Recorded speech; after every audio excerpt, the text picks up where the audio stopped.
晚安，差点没开麦。晚上好。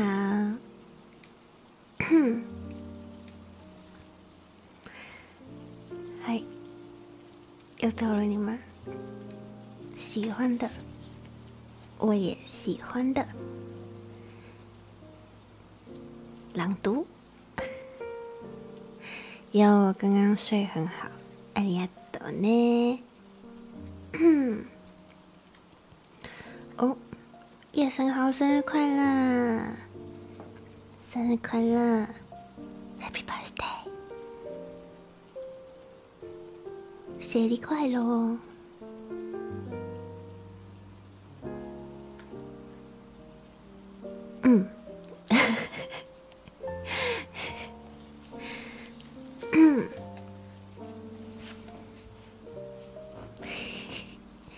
生日快乐哦！那我们要继续上次没有念完的地方。那等一下呢，我会专心的念故事给你们听，不太会看聊天室。OK。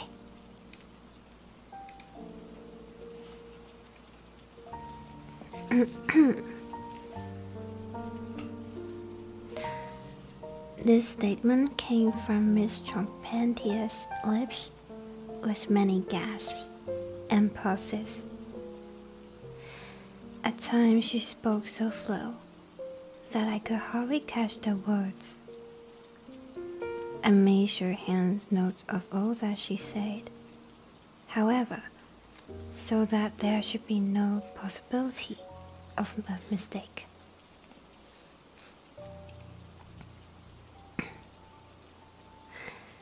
It's quite exciting, said Sherlock Holmes with a yawn. What happened next?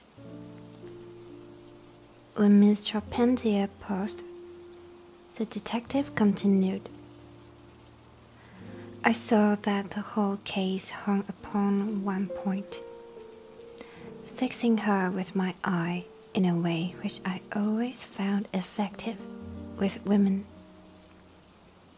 I asked her at what hour her son returned. I do not know, she answered. Not know? No, he has a latch key, and he let himself in. After you went to bed? Yes. When did you go to bed? About 11. So your son was gone at least 2 hours? Yes. Possibly 4 or 5? Yes. What was he doing during that time? I do not know, she answered, turning white to her very lips. Of course, after that, there was nothing more to be done. I found out where Lieutenant Charpentier was, took 2 officers with me, and arrested him. When I touched him on the shoulder and warned him to come quietly with us, he answered us as bold as brass. I suppose you're arresting me for being concerned in the death of that scoundrel Trevor, he said.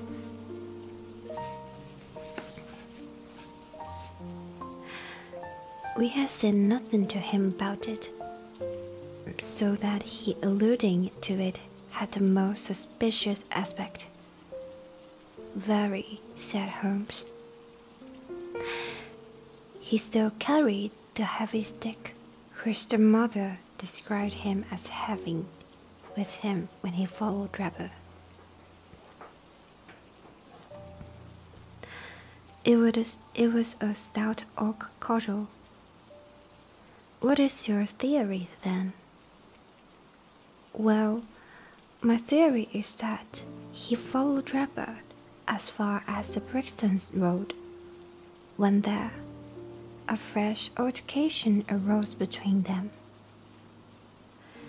in the course of which Drebber received a blow from the stick, in the pit of the stomach perhaps, which killed him without leaving any mark.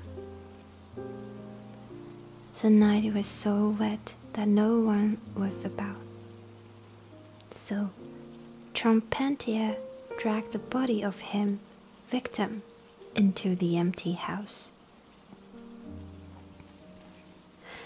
As to the candle, and the blood, and the writing on the wall, and the ring, there may all be so many tricks to throw the police on to the wrong scent.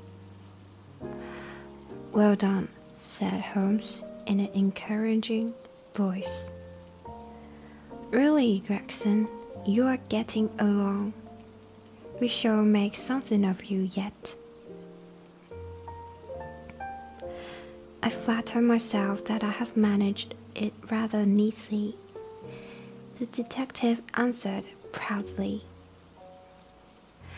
The young man volunteered a statement, in which he said that after following Drebber some time, the latter perceived him, and took a cab in order to get away from him. On his way home, he met an old shipmate, and took a long walk with him. On being asked where this old shipmate lived, he was unable to give any satisfactory reply.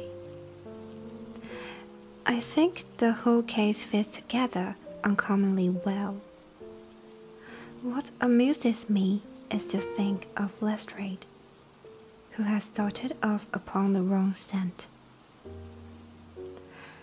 I am afraid he won't make much of it. Why, by Jove, he is the very man himself. It was indeed Lestrade, who had ascended the stairs while we were talking, and who now entered the room. The assurance and gentleness which generally marked his demeanor and dress were, however, wanting. His face was disturbed and troubled, which his clothes were disarranged and untidy. He had evidently come with the intention of consulting with Sherlock Holmes, for on perceiving his colleague, he appeared to be embarrassed and put out. He stood in the center of the room, fumbling nervously with his hat and uncertain what to do. This is a most extraordinary case, he said at last. A most incomprehensible affair.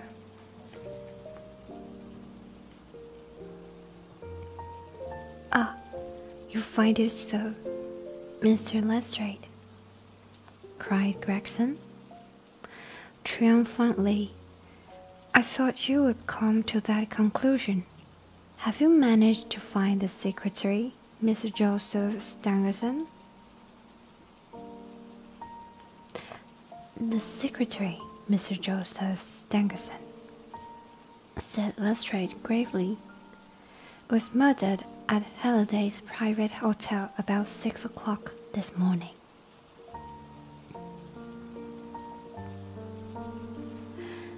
Chapter 7. Light in the Darkness.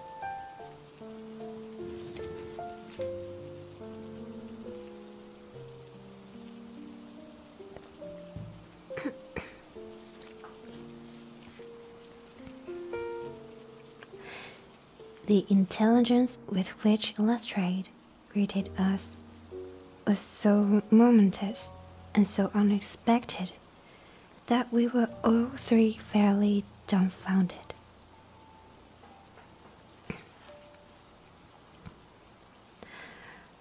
Gregson sprang out of his chair and upset the remainder of his whiskey and water.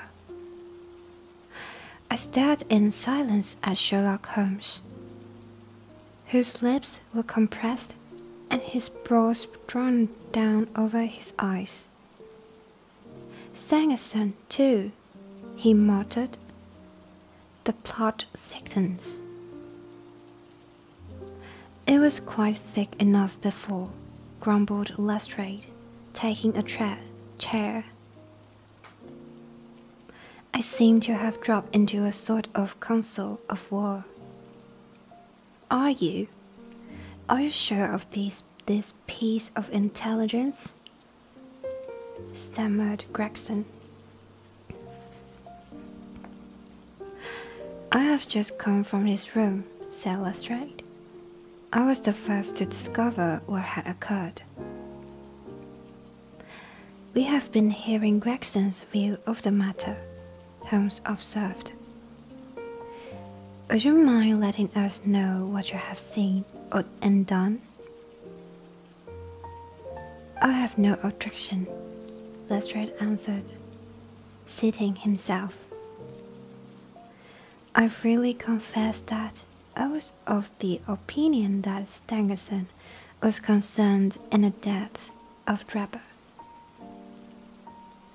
This fresh development has shown me that I was completely mistaken." Full of the one idea, I set myself to find out what had become of the secretary. They had been seen together at Euston Station about 8:30 on the evening of the 3rd. At 2 in the morning, Drebber had been found in a Brixton road.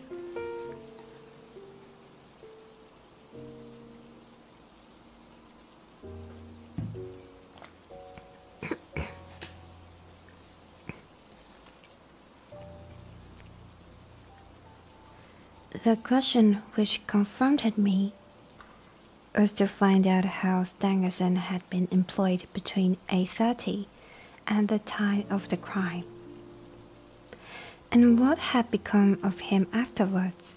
I telegraphed to Liverpool, giving a description of the man, and warning them to keep a watch upon the American boats. I then set to work calling upon all the hotels and lodging houses in the vicinity of Euston. You see, I argued that if Drebber and his companion had become separated, the natural course for the latter would be to put up somewhere in the vicinity for the night, and then to hang about the station again next morning.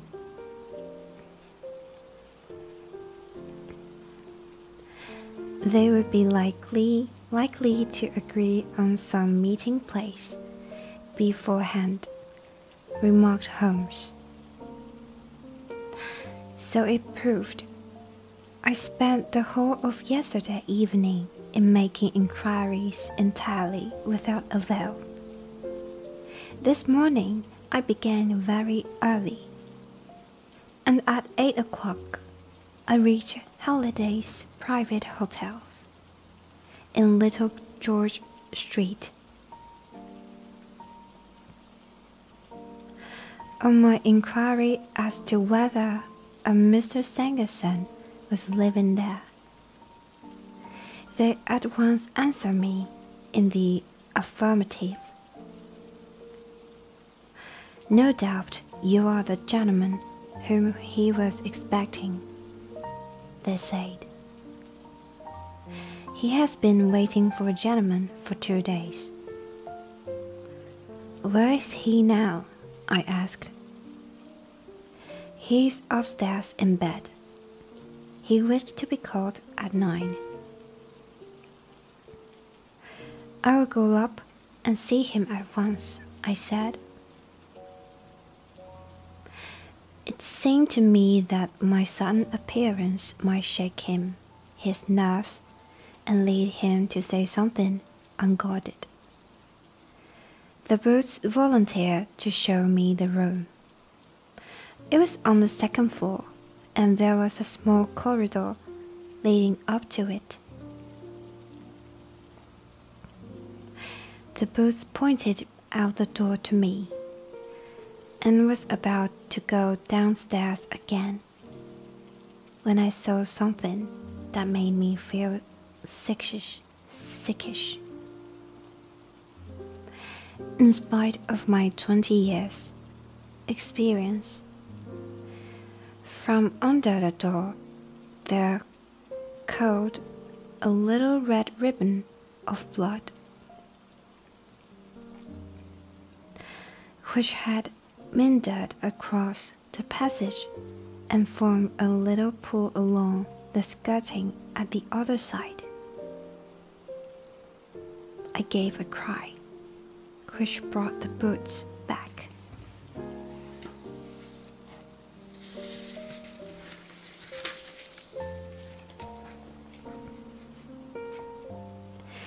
I nearly fainted when he saw it.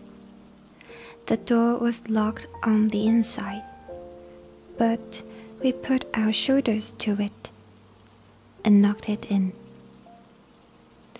The window of the room was open, and beside the window, all huddled up, lay the body of a man in his night dress. He was quite dead, and had been for some time, for his limbs were rigid and cold. When we turned him over, the boots recognized him at once as being the same gentleman who had engaged the room under the name of Joseph Stangerson. The cause of death was a deep stab in the left side, which must have penetrated the heart. And now comes the strangest part of the affair. What do you suppose was above the murdered man? I felt a creeping of the flesh, and a presentiment of coming horror, even before Sherlock Holmes answered. The word rage written in letters of blood, he said.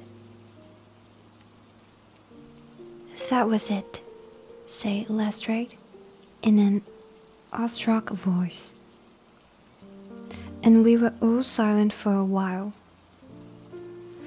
There was something so methodical and so incomprehensible about the deeds of this unknown assassin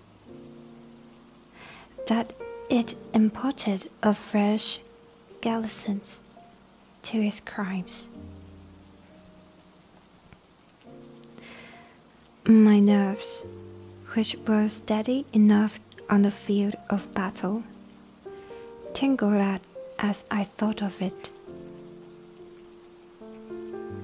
The man was seen, continued Lestrade, a milk boy passing on his way to the dairy, happened to walk down the lane which leads from the mills at the back of the hotel. He noticed that a ladder, which usually lay there, was raised against one of the windows of the second floor, which was wide open. After passing, he looked back and saw a man descend the ladder. He came down so quietly and openly that the boy imagined him to be some carpenter or joiner at work in the hotel. He took no particular notice of him, beyond thinking in his own mind that it was early for him to be at work. He has an impression that the man was tall, had a reddish face, and was dressed in a long brownish coat. He must have stayed in the room some little time after the murder, for we found blood-stained water in the basin where he had washed his hands, and marks on the streets where he had deliberately whipped his knife. I glanced at Holmes on hearing the description of the murderer, which tallied so exactly with his own. There was, however, no trace of exultation or satisfaction upon his face. "Did you find nothing in the room which could furnish a clue to the murderer?" he asked. "Nothing." Sanderson had Draper's purse in his pocket. "But it seems that it was usual, as he did all the paying. There was 80-odd pounds in it, but nothing had been taken. Whatever the motives of these extraordinary crimes, robbery is certainly not one of them. There were no papers or memorandum the murder man's pocket.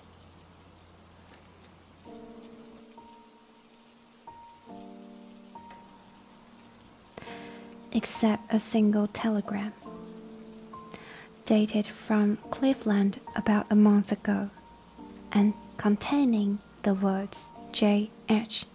is in Europe. There was no name appended to his message.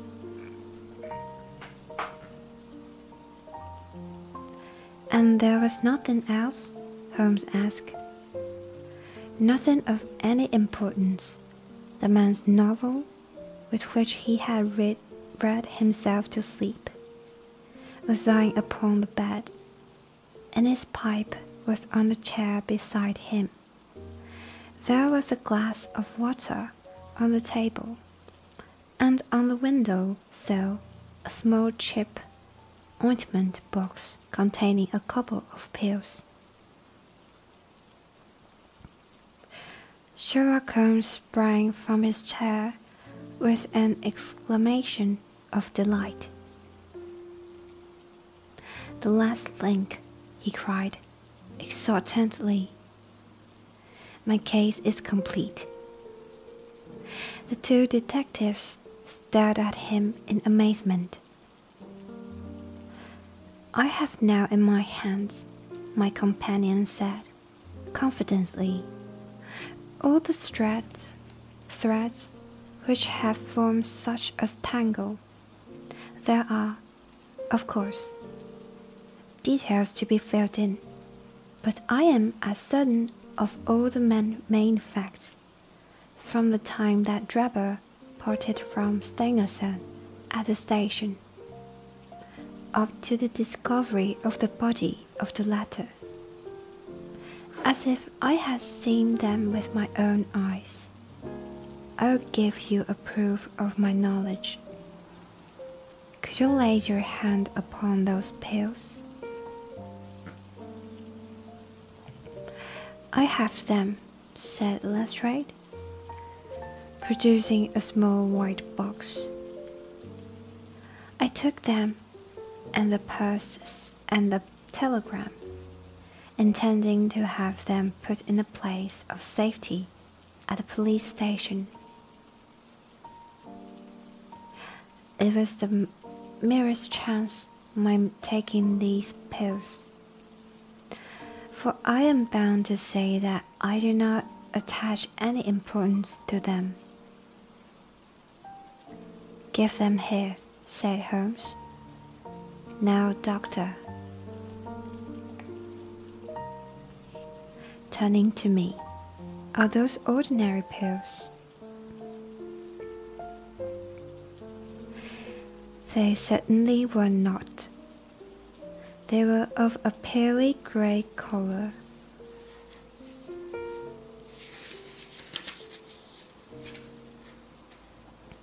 Small, round, and almost transparent against light. From their lightness and transparency, I should imagine that they are soluble in water, I remarked. Precisely so, answered Holmes.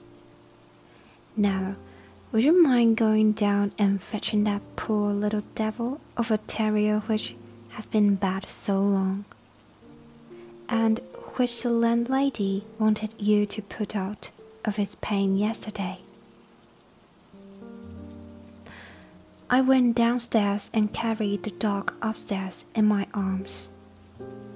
Its labored, breathing, and glazing eye showed that it was not far from its end. Indeed, its snow-white muzzle proclaimed that it had already exceeded the usual term of canine existence. I placed it upon a cushion on the rug.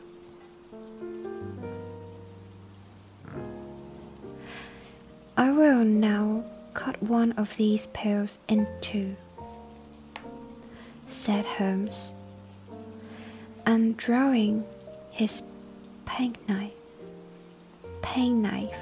he suited the action of the word. One half we return into the box for future purposes.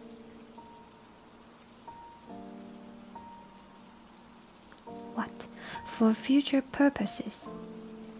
The other half I will place in this wine glass, in which is a teaspoonful of water. You perceive that our friend, the doctor, is right, and that it readily dissolves.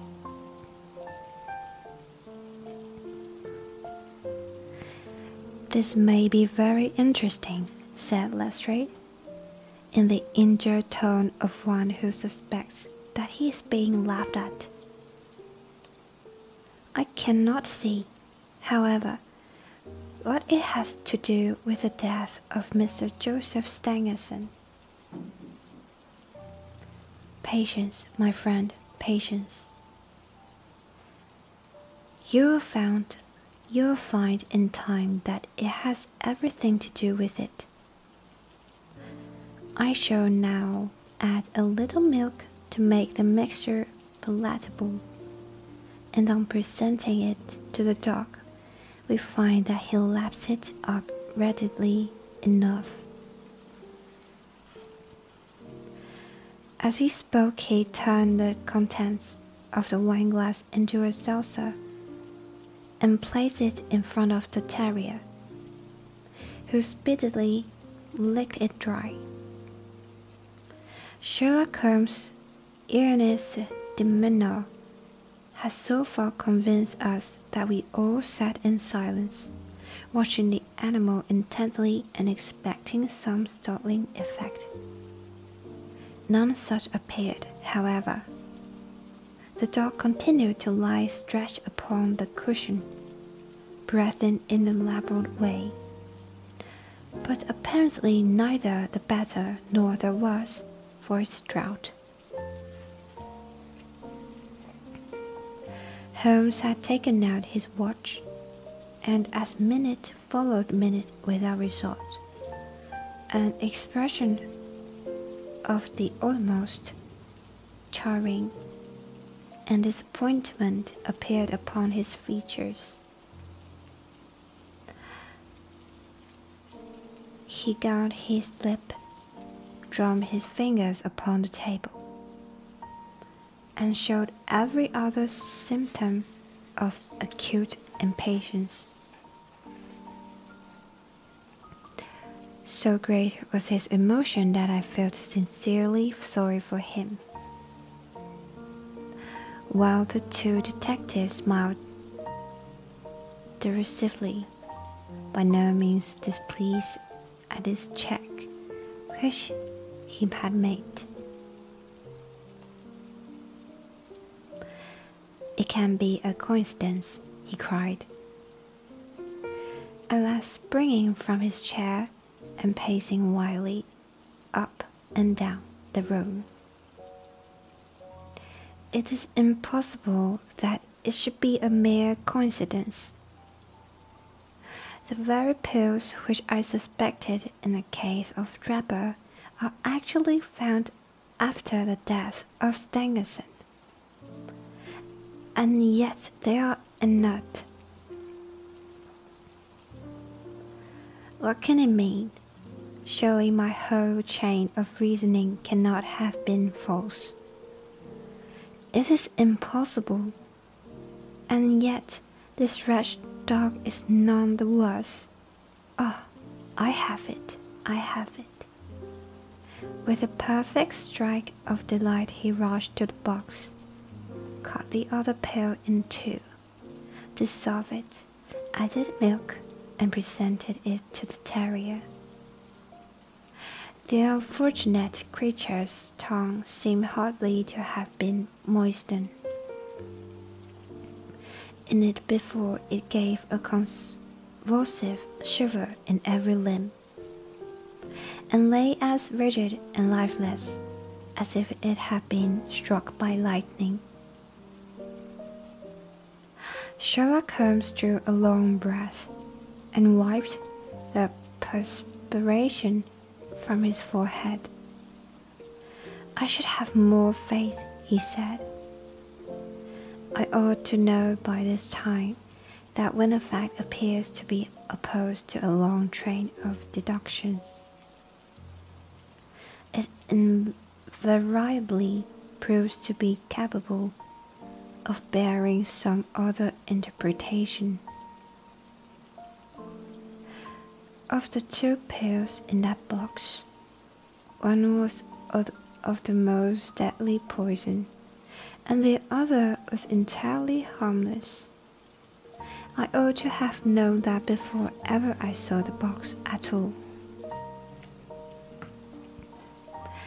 This last statement appeared to me to be so startling that I could hardly believe that he was in his sober senses.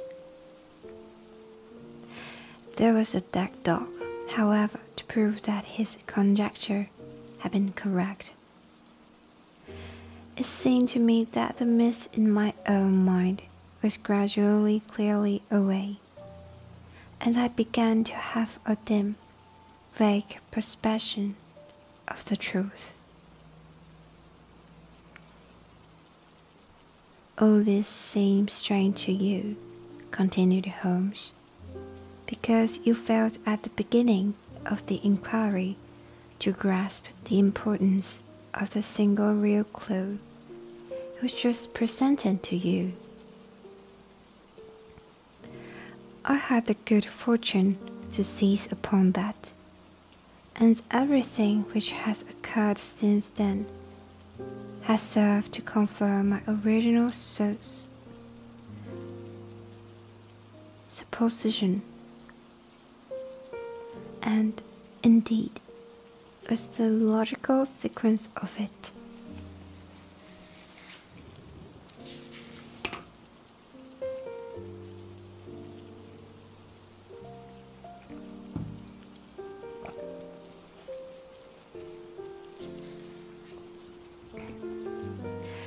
Hence, things which have perplexed you and made the case more obscure have served to enlighten me and to strengthen my conclusions.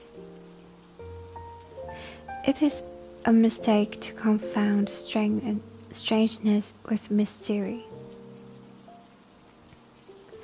The most commonplace crime is often the most mysterious, because it presents no new or special features from which deductions may be drawn. This matter would have been infinitely more difficult to unravel had the body of the victim been simply found lying in the roadway, without any of those utter and sensational accompaniments which have rendered it remarkable.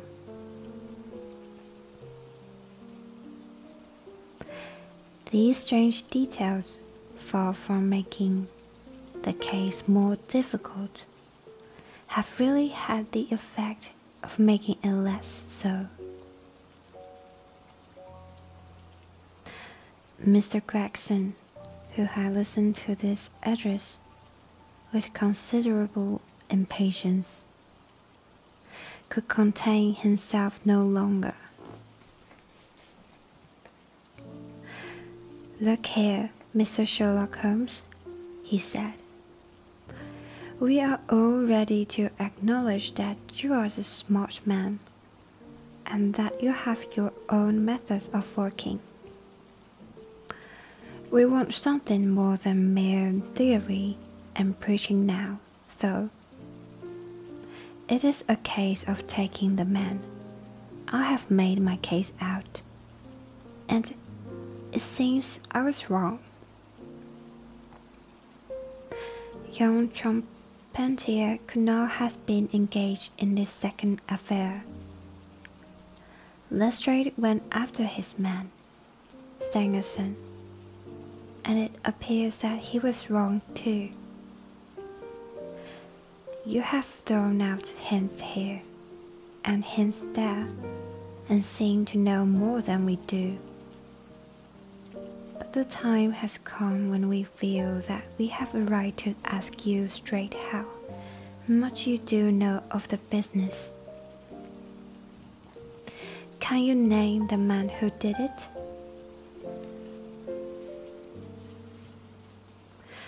"I cannot help feeling that Gregson is right, sir," remarked Lestrade. "We have both tried, and we have both failed. You have remarked it more than once since I have been in the room, that you had all the evidence which you required. Surely you will not withhold it any longer. Any delay in arresting the assassin, I observe, might give him time to perpetrate some fresh atrocity." Thus pressed by us all, Holmes showed signs of irresolution. He continued to walk up and down the room, with his head sunk on his chest and his brows drawn down, as his habit when lost in thought. "There will be no more murders," he said at last, stopping abruptly and facing us. "You can't put that consideration out of the question."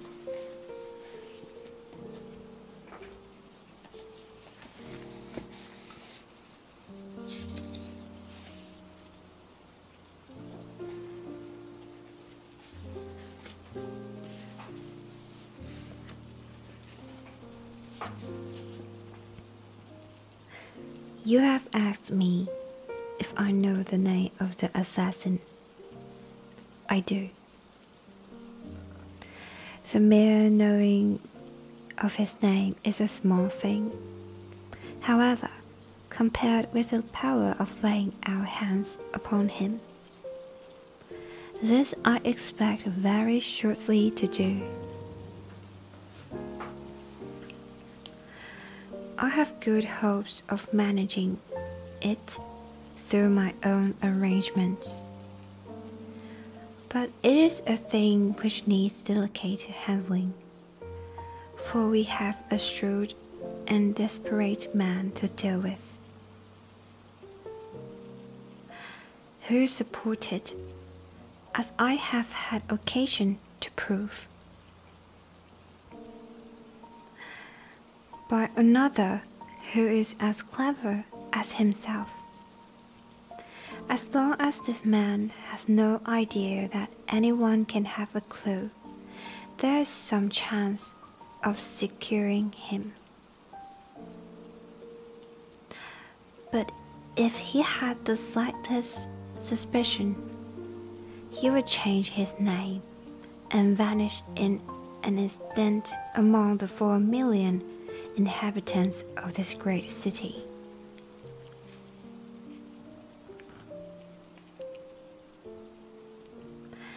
Without meaning to hurt either of your feelings, I am bound to say that I consider this man to be more than a match for the official force, and that is why I have not asked your assistance. If I fail, I shall, of course, incur all the blame due to this omission, but that I am prepared for. At present, I am ready to promise that the instant that I can communicate with you without endangering my own combinations, I shall do so.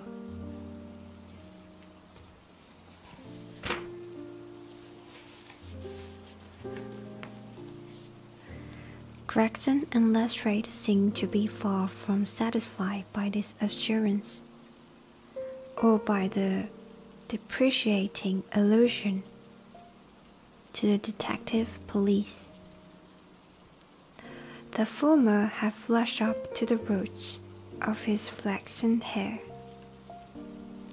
while the other's beady eyes glistened with curiosity and resentment. Neither of them had time to speak, however, before there was a tap at the door, and the spokesman of the Street of Raps, young Pigeons, introduced his insignificant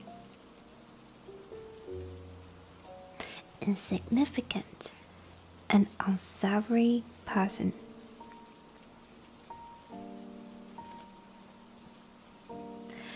"Please, sir," he said, touching his forelock, "I have the cab downstairs." "Good boy," said Holmes blandly.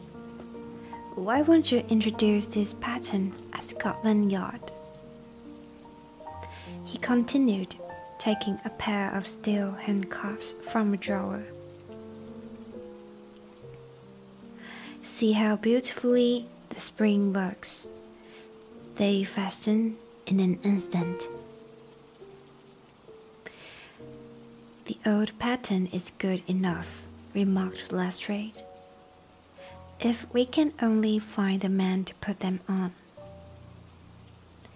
"Very good, very good," said Holmes, smiling.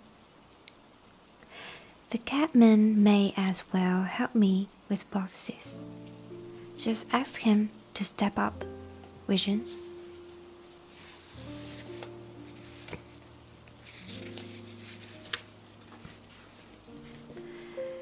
I was surprised to find my companion speaking as though he were about to set out on a journey. Since he had not said anything to me about it, there was a small portmanteau in the room, and this he pulled out and began to trap.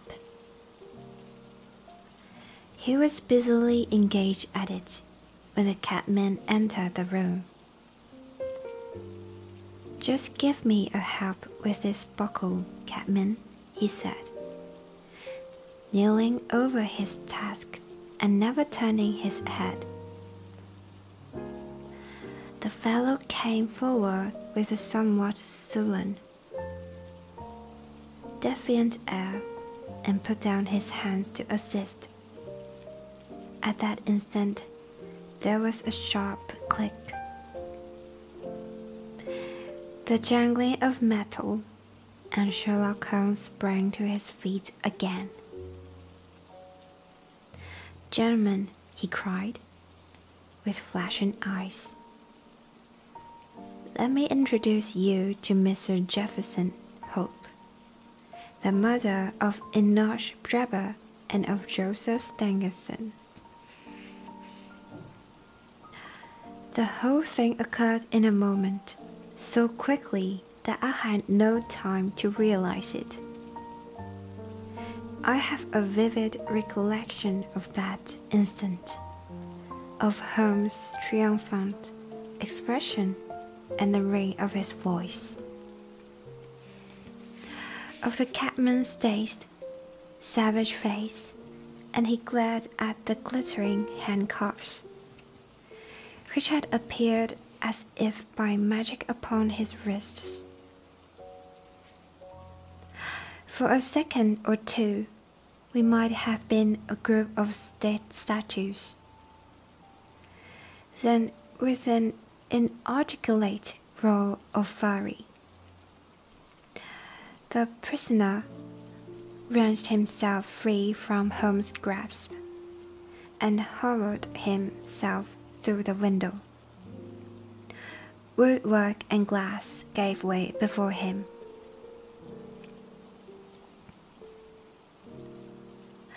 But before he got quite through, Gregson, Lestrade, and Holmes sprang upon him like so many staghounds. He was dragged back into the room, and then commenced a terrific conflict. So powerful and so fierce was he that the four of us were shaken off again and again. He appeared to have the convulsive strain of a man in an epileptic fit. His face and hands were terribly mangled by his passage through the glass, but loss of blood had no effect in diminishing his resistance. It was not until Lestrade succeeded in getting his hand inside his neckcloth and half strangling him that we made him realize that his struggles were of no avail. And even then we felt no security until we had pinioned his feet as well as his hands. That dawn, we rose to our feet breathless and panting. "We have his cab," said Sherlock Holmes. "It will serve to take him to Scotland Yard. And now, gentlemen," he continued, with a pleasant smile, "we have reached the end of our little mystery. You are very welcome to put any questions that you like to me now, and there is no danger that I will refuse to answer them."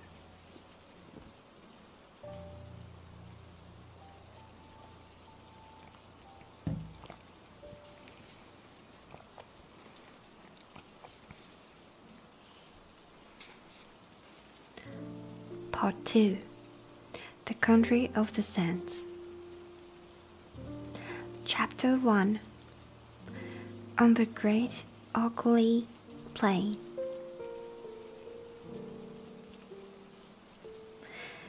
In the central portion of the great North American continent, there lies an arid and repulsive desert, which for many a long year served as a barrier against the advance of civilization. For the Sierra Nevada to Nebraska, and from the Yellowstone River in the north to the Colorado upon the south, is a region of desolation and silence. nor is nature always in one mood throughout this grim district. It comprises snow-capped and lofty mountains and dark and gloomy valleys. There are swift flowing rivers which dash through jagged canyons, and there are enormous plains which in winter are white with snow, and in summer are grey with a sullen alkali dust. They all preserve, however, the common characteristics of barrenness and hospitality and misery. There are no inhabitants of this land of despair. A band of ponies or of Blackfeet may occasionally traverse it in order to reach other hunting grounds. But the hardiest of the brave are glad to lose sight of those awesome plains, and to find themselves once more upon their prairies. The coyote scots among the scrub. The buzzard flaps heavily through the air, and the clumsy grizzly bear lumbers through the dark ravines.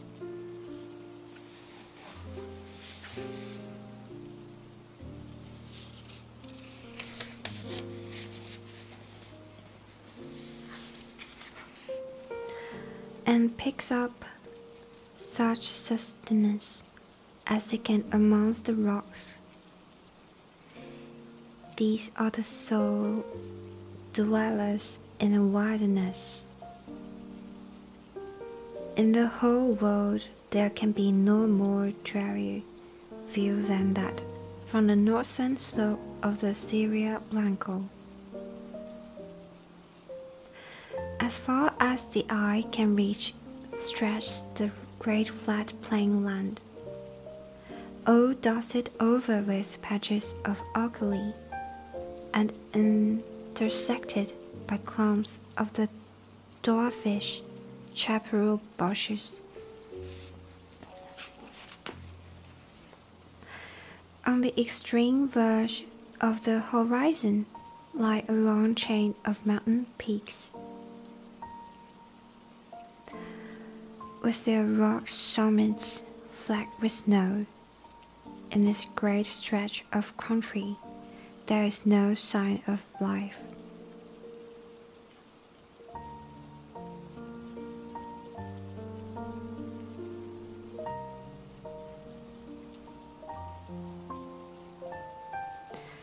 Nor of anything pertaining to life. There is no bird in a still blue heaven, no movement upon the door, grey earth above all. There is absolute silence, listen as one may. There is no shadow of a sound in all that mighty wilderness. Nothing but silence, complete and heart-subduing silence.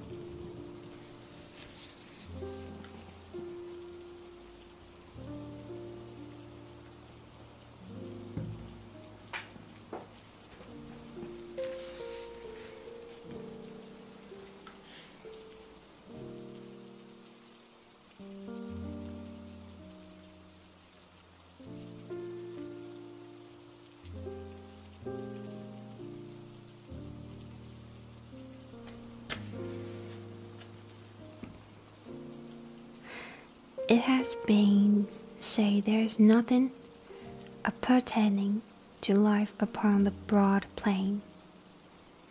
That is hardly true.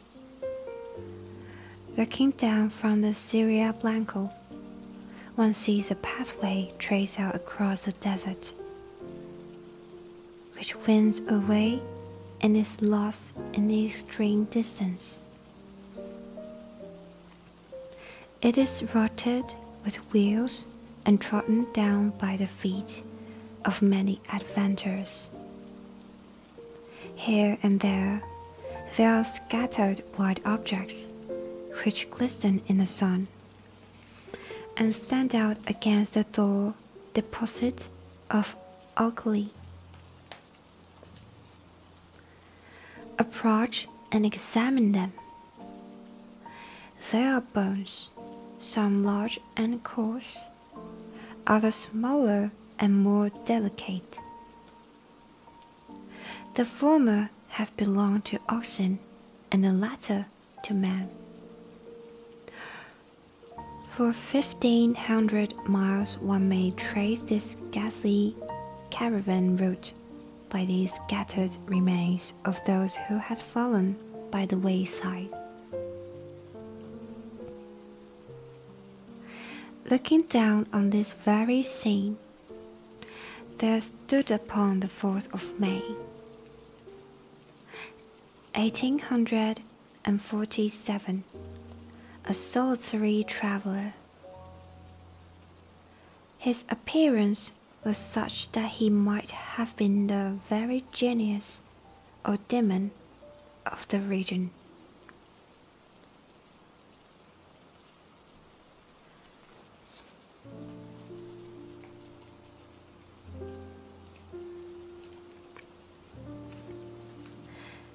An observer would have found it difficult to say whether he was nearer to 40 or to 60.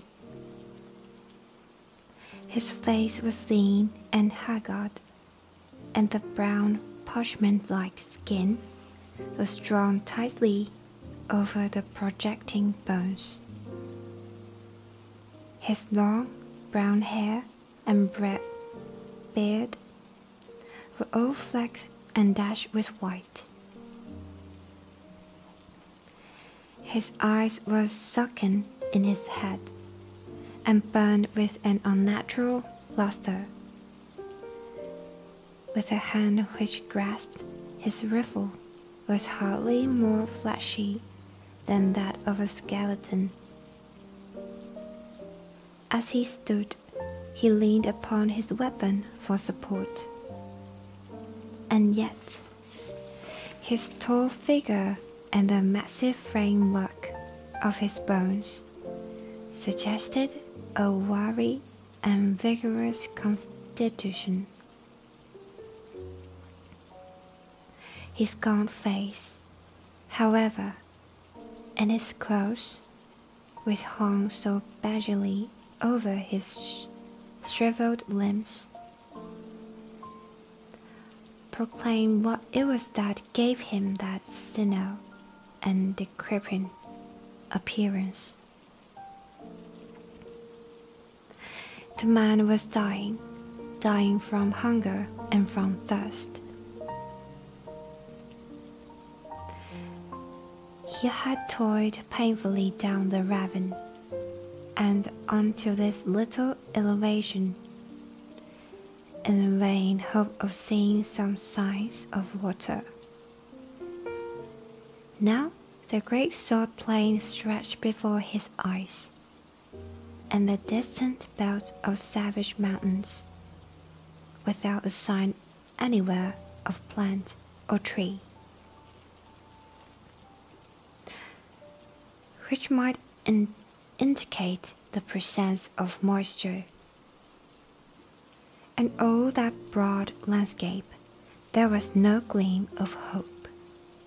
North and east and west he looked with wild, questioning eyes. And then he realized that his wandering had come to an end, and that there, on that barren crag, he was about to die. Why not here, as well as in a feather bed? 20 years hence, he muttered as he seated himself in the shelter of a boulder. Before sitting down, he had deposited upon the ground his useless rifle, and also a large bundle tied up in a grey shawl, which he had carried slung over his right shoulder. It appeared to be somewhat too heavy for his strength.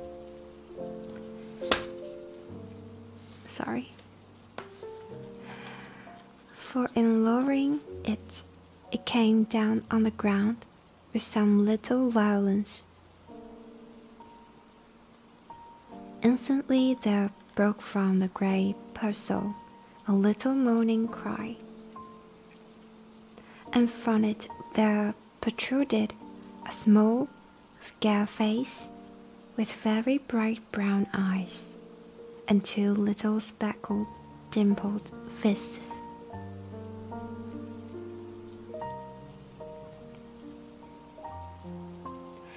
"You've hurt me," said a childish voice, reproachfully. "Have I, though?" the man answered penitently. "I didn't go for to do it." As he spoke, he unwrapped the grey shawl and extricated a pretty little girl of about 5 years of age, whose dainty shoes and smart pink frock, with its little linen apron, all bespoke a mother's care. The child was pale and wan, but her healthy arms and legs showed that she had suffered less than her companion. "How is it now?" he answered anxiously, for she was still rubbing the tulsi garden curls which covered the back of her head. "Kiss it and make it well," she said, with perfect gravity.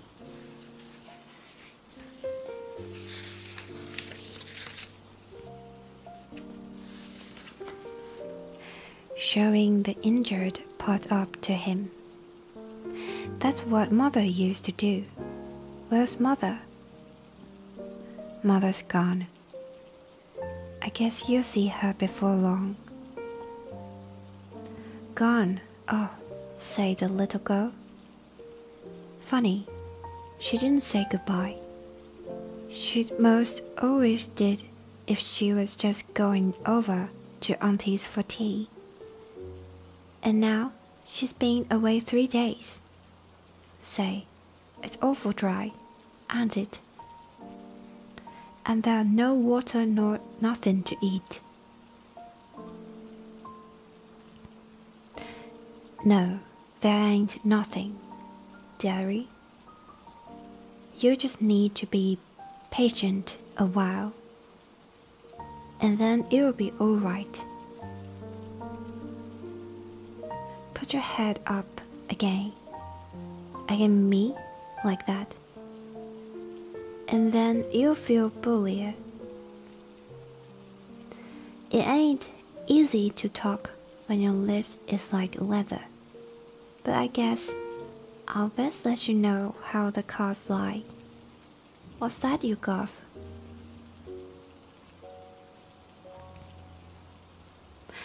"Pretty things, fine things," cried the little girl enthusiastically, holding up 2 glittering fragments of mica. "When we goes back to home, I'll give them to Brother Bob." "You'll see prettier things than them soon," said the man confidently. "You just wait a bit.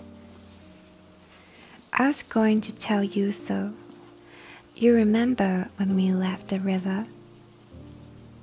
"Oh yes, Well, we reckoned we'd strike another river soon, DLC. But there was something wrong, compasses, or map, or something, and didn't turn up. Water ran out, just expect a little drop for the likes of you, and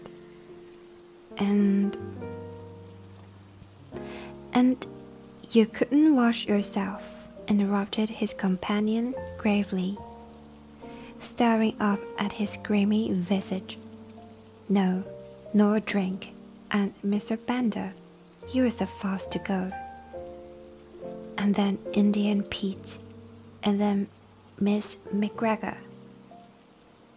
and then Johnny Holmes, and then dearie, your mother. The mothers are dead too, cried the little girl, dropping her face in her pinafore and sobbing bitterly. Yes, they all went except you and me. Then I thought there was some chance of water in the direction, so I heaved you over my shoulder and we tramped it together. It don't seem as though we've improved matters. There's an almighty small chance for us now.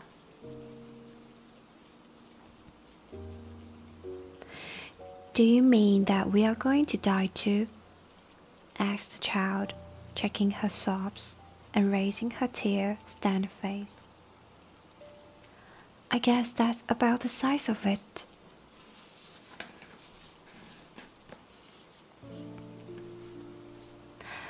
Why didn't you say so before? She said, laughing gleefully. You gave me such a fright. Why, of course. Now, as long as we die, we'll be with Mother again. Yes, you will, dearie. And you too. I'll tell her how awful good you've been. I'll bet she meets us at the door of heaven with a big pitcher of water. And a lot of buckwheat cakes, hot and toasted on both sides, like Bob and me was fond of. How long will it be first?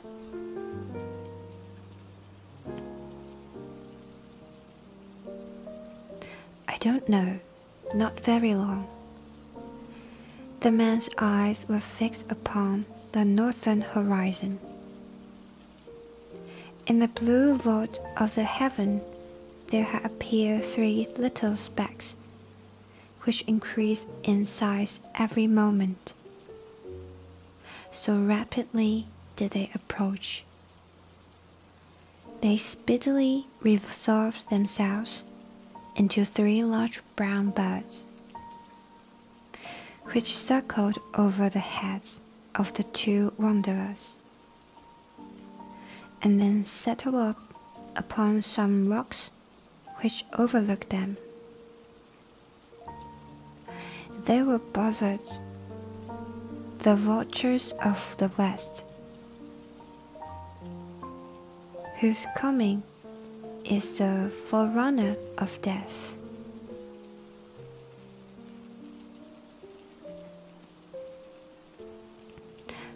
Cocks and hens, cried the little girl gleefully, pointing at their ill-omened forms, and clapping her hands to make them rise.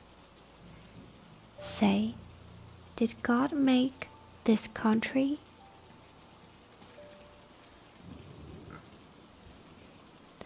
Of course he did, said her companion, rather startled by this unexpected question. He made the country down in Illinois, and he made the Missouri, the little girl continued. I guess somebody else made the country in these parts. It's not nearly so well done. They forgot the water and the trees.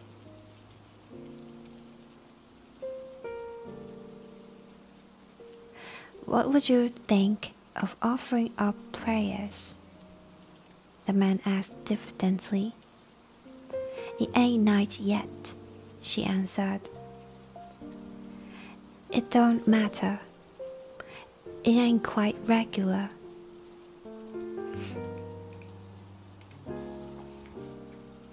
But he won't mind that, you bet.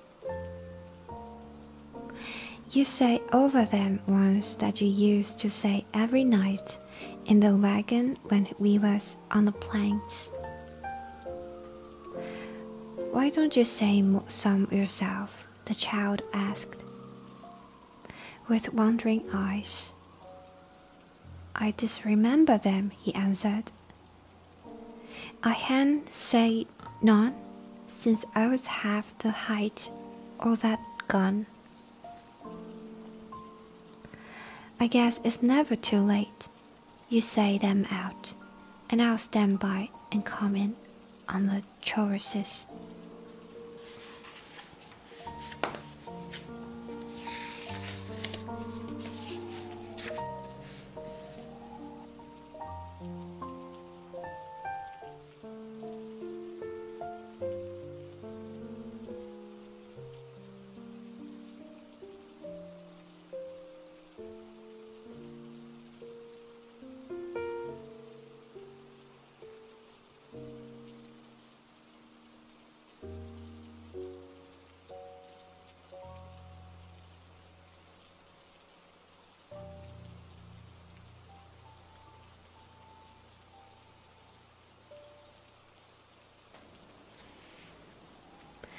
Then you'll need to kneel down, and me too, she said, laying the show out for that purpose.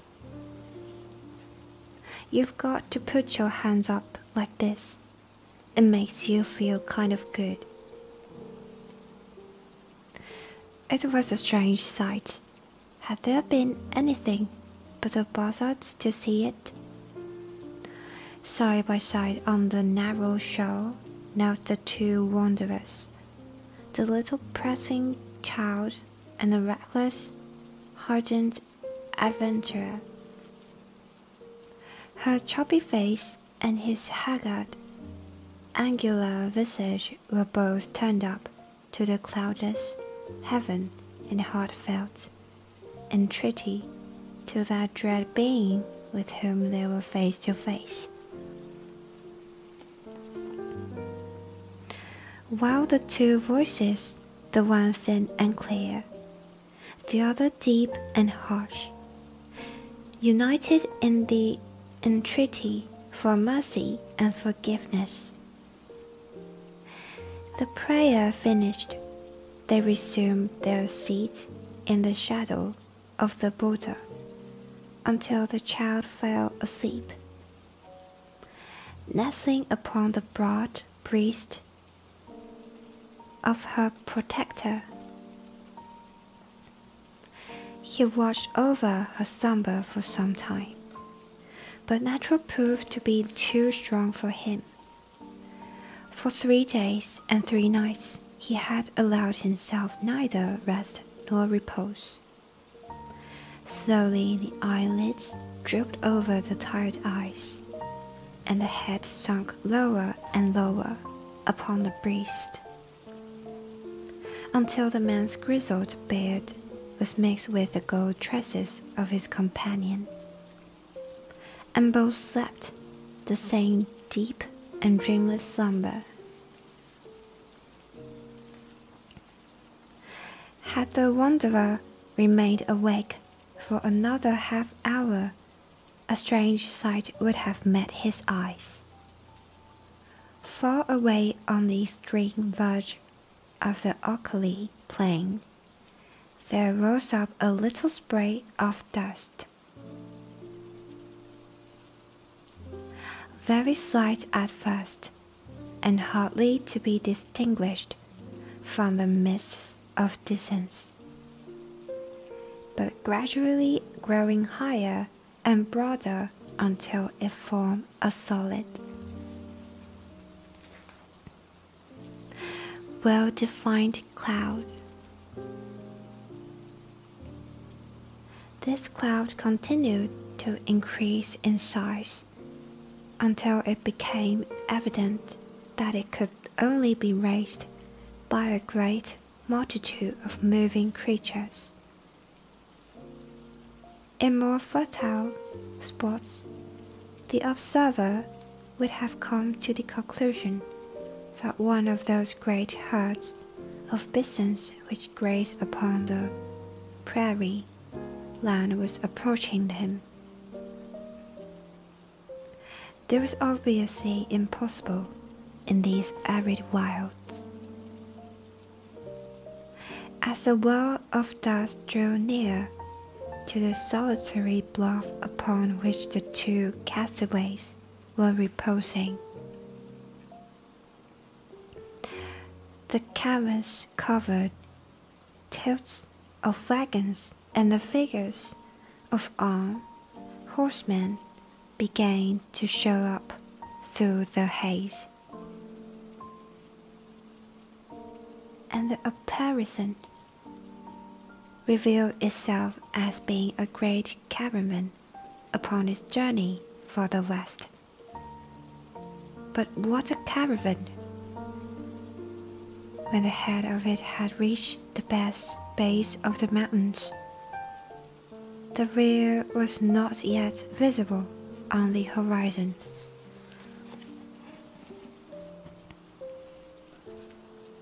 Right across the enormous plain stretched the straggling array, wagons and carts, men on horseback and men on foot, innumerable women who staggered along under burdens, and children who toddled beside the wagons or peeped out from under the white coverings. There was evidently no ordinary party of immigrants, but rather some nomad people who had been compelled from stress of circumstances to seek themselves a new country. There rose through the clear air a confused clattering and rumbling from this great mass of humanity, with a creaking of wheels and a neighing of horses. Loud as it was not sufficient to rouse the two tired wayfarers above them.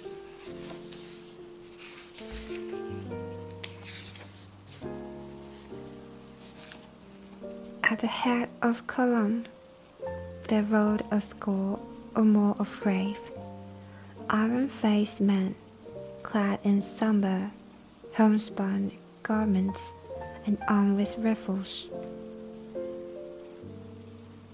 On reaching the base of the bluff, they halted and held a short council among themselves.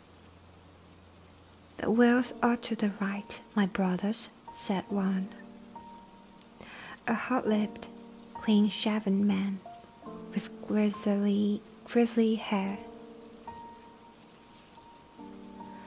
"To the right of the Sierra Blanco, so we shall reach the Rio Grande," said another.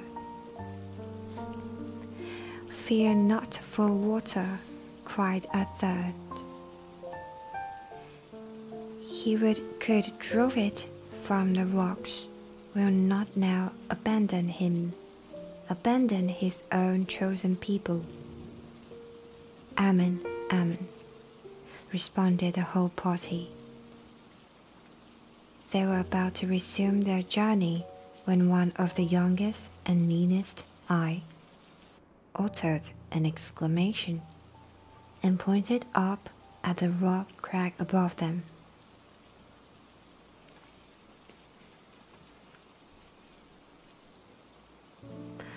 From its summit there fluttered a little wisp of pink,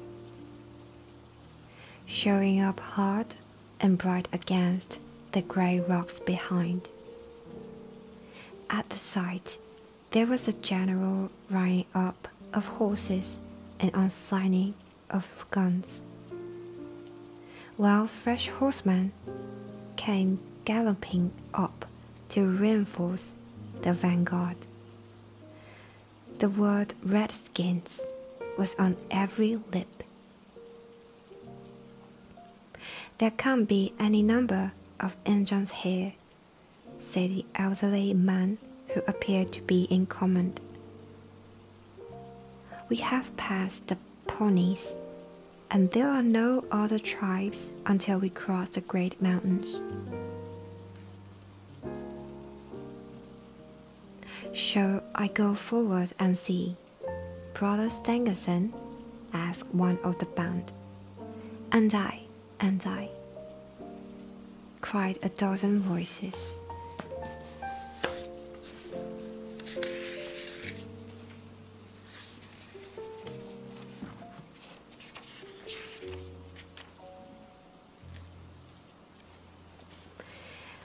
"Leave your horses below, and we will await you here," the elder answered. In a moment the young fellows had dismounted, fastened their horses, and were ascending the precipitous slope which led up to the object which had excited their curiosity.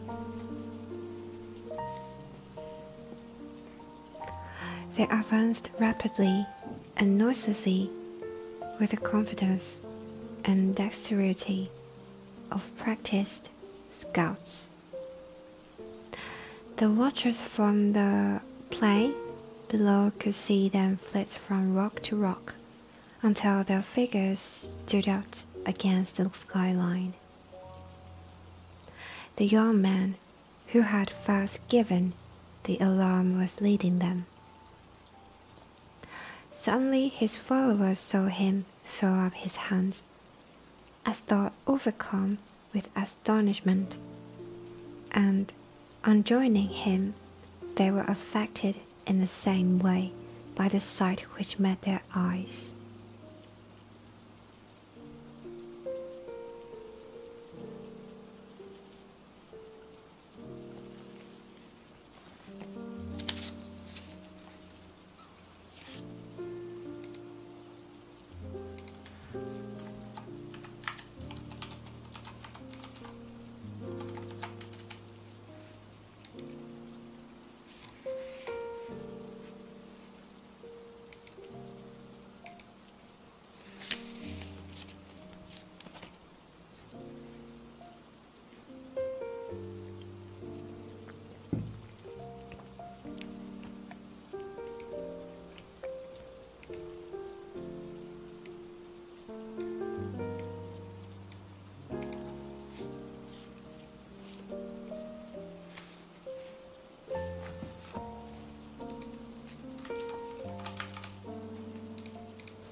On a little plateau which crowned the barren hill, there stood a single giant boulder, and against this boulder there lay a tall man, long-bearded and hard-featured, but of an excessive thinness. His placid face and regular breathing showed that he was fast asleep. Beside him lay a child, with her round white arms encircling his brown, sinewy neck, and her golden head resting upon the breast of his velveteen tunic. Her rosy lips were parted, showing a regular line of snow-white teeth within, and a playful smile played over her infantile features. Her plump little white legs, terminating in white socks and knee shoes with shining buckles, offered a strange contrast to the long shriveled members of her companion. On a ledge of rock above this strange couple, there stood 3 solemn buzzards, who, at the sight of the newcomers, uttered raucous screams of disappointment and flapped sullenly away.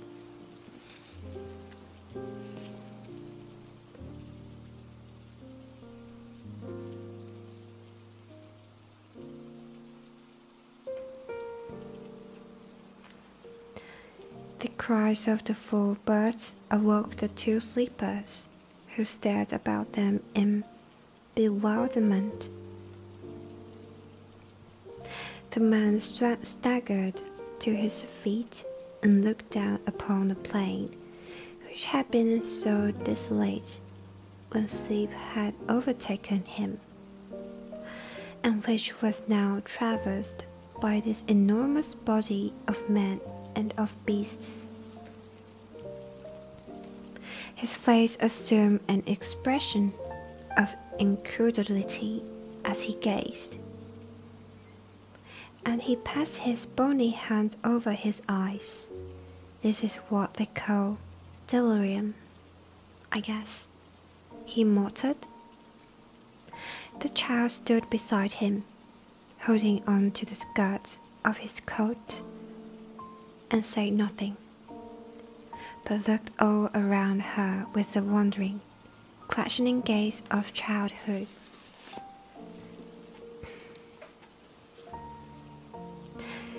The rescuing party was speedily able to convince the 2 castaways that their appearance was no delusion.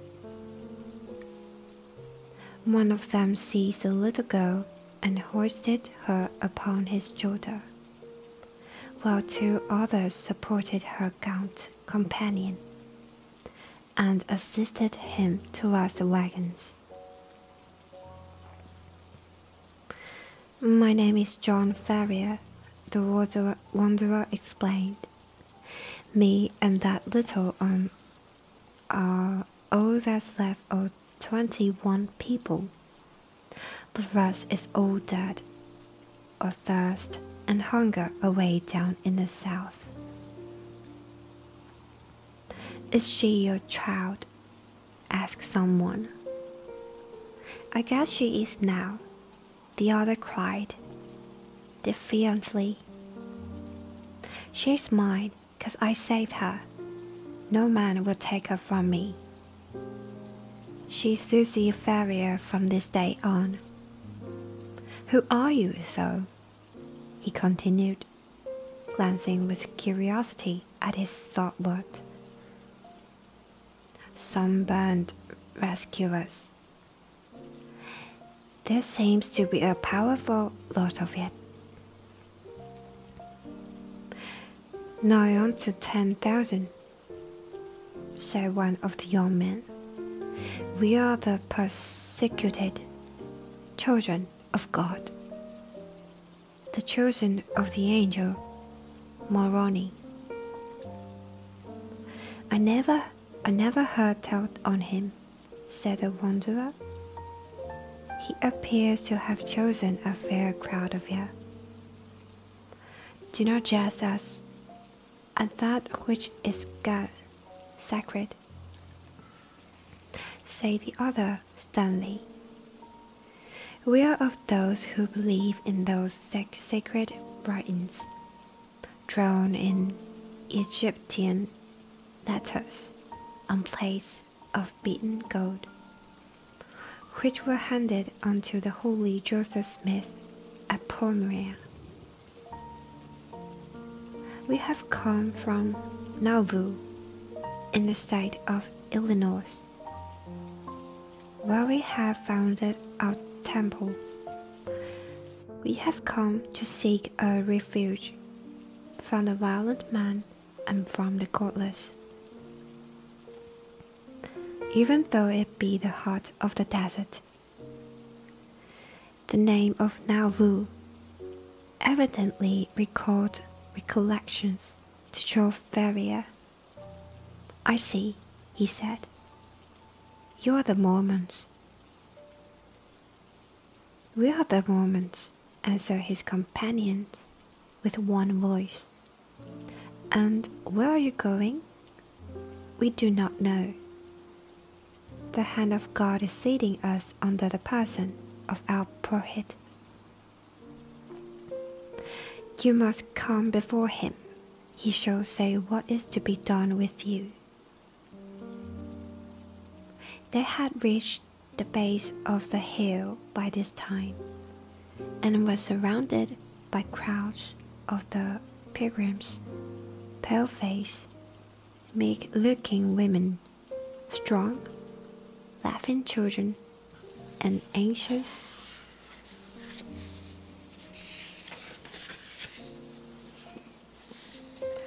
earnest-eyed men. Many were the cries of astonishment and of commiseration which arose from them when they perceived the youth of one of the strangers and the destitution of the other.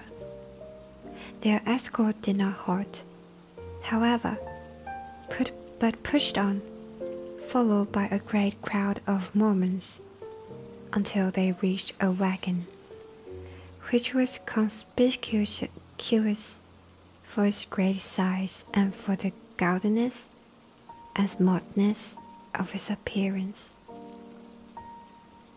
6 horses were yoked to it, whereas the others were furnished with 2, or at most 4 apiece. Beside the driver there sat a man who could not have been more than 30 years of age, but whose massive head and resolute expression marked him as a leader.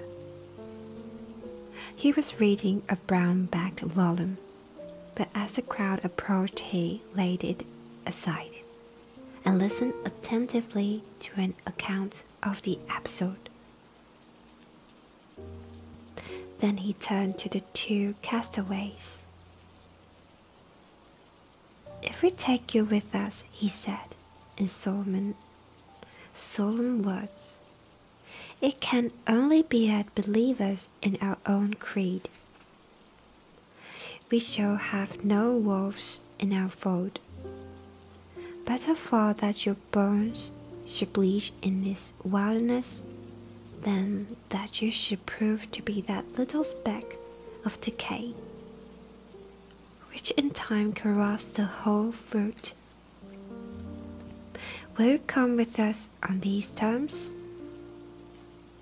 "Guess I will come with you on any terms," said Ferrier, with such emphasis that the grave elders could not restrain a smile. The leader alone retained his stern, impressive expression. "Take him, Brother Stangerson," he said. "Give him food and drink, and the child likewise. Let it be your task also to teach him our holy creed. We have delayed long enough. Forward, on to Zion." On to Zion," cried a crowd of Mormons, and the words rippled down the long caravan, passing from mouth to mouth until they died away in a dull murmur in the far distance. With the cracking of whips and a creaking of wheels, the great wagons got into motion, and soon the whole caravan was winding along once more. The elder to whose care the 2 waifs had been committed led them to this wagon, where a meal was already awaiting them. "You shall remain here," he said. "In a few days you'll have recovered from your fatigues.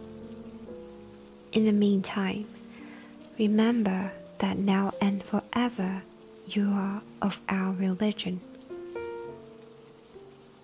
Brigham Young has said it, and he has spoken with the voice of Joseph Smith, which is the voice of God.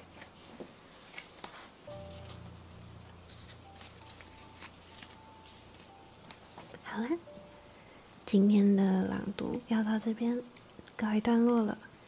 今天把上次那个段落的章节念完，再加上念了2个章节，总共念了大概20几页，有点久，不好意思。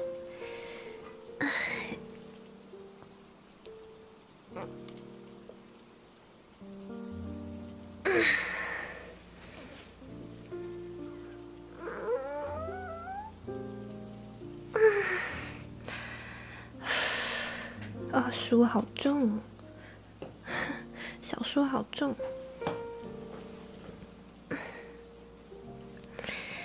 那我去个洗手间，然后我们要开始感谢 SC， 感谢 Super Q 的部分。OK， 等我一下哦。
OK， 那我们来感谢胖胖也来了，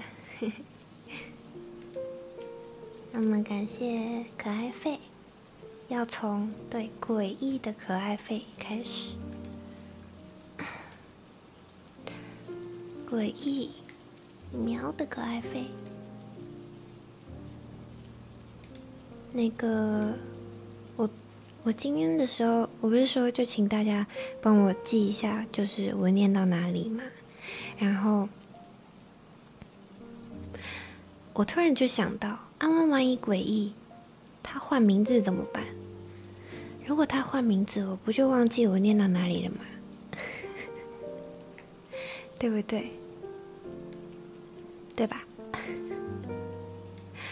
突然想到这件事情。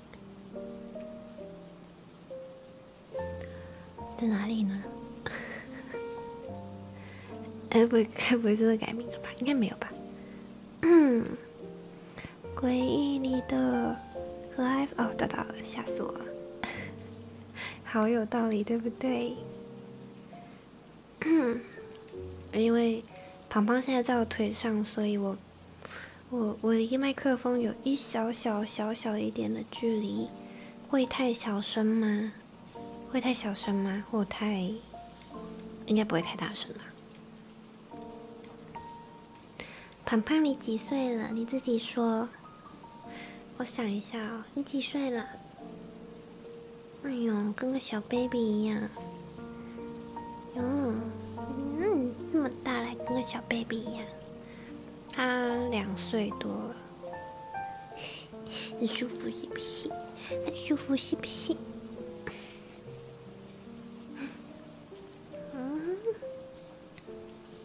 呼噜声好大啊！好，诡异喵。默默新年快乐！时间真的很快，想起2022年好像是刚刚的事而已。这是那个跨年那次的突发，跨年那天的突发，他的那个可爱费，真是非常的听君一席话，如听一席话。可爱费ありがとうございます。哆啦啦啦啦啦啦啦啦啦啦喵！新年快乐！新年快乐！可愛费ありがとうございます。元気喵！等一下，我一定要给你们听胖胖的呼噜声。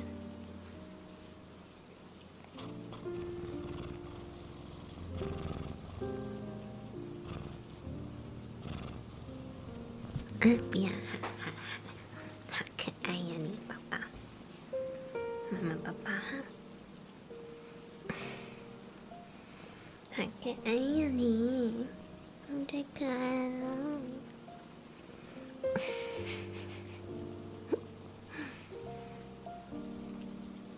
可爱吧？真的很可爱。OK， 元気喵。叶神豪说：“海哥可以去休息，换我们半星陪默默打。打什么？打什么？我忘记了。胖胖实在太可爱，对吧？胖胖走兽都很可爱。妈，好可爱呀！你好香哦，宝贝。你怎么那么香啊？妈妈会想要，就是空气里面都是你的味道哎。”哦 ，Apex 啊，原来如此，好大声！你会呼噜那么大声，这么舒服。元気喵，可愛费ありがとうございます。对外自称脱离时空的蔡凯喵，新年第一个可爱费，9点要从屏东北上到台南，我先睡了。新年快乐！屏东到台南，哦，我以为到台北。可愛费ありがとうございます，辛苦了，新年快乐！好可爱，他就这样子眼睛闭闭，很享受的样子，然后呼噜超大声，好可爱哟！小可喵，晚上好，被朋友拖去看101跨年烟火，虽然离家不远，但下班就接行程，让我直接想瘫在沙发上，太干了吧！可愛费ありがとうございます，小可喵。你来给大家听你的呼噜声啊，好可爱呀，你宝贝，这么大声，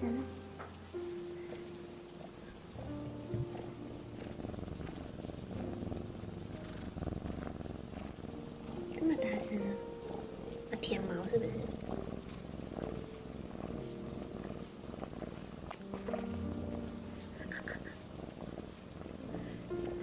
你开始感谢可爱费，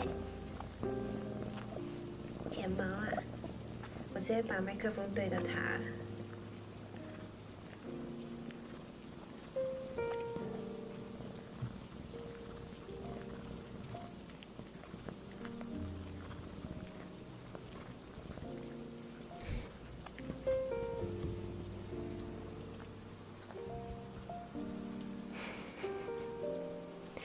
我刚刚直接把麦克风对着他，笑死！好，你睡觉哈，乖乖，你睡觉啊，睡觉。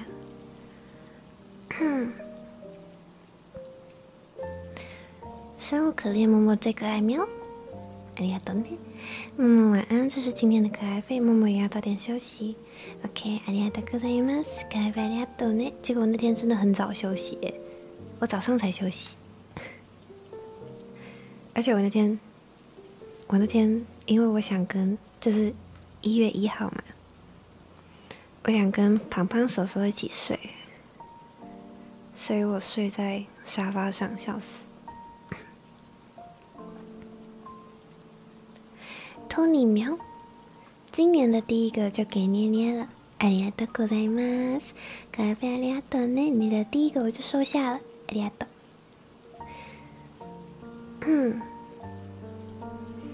ASMR 为什么不是在8点半呢？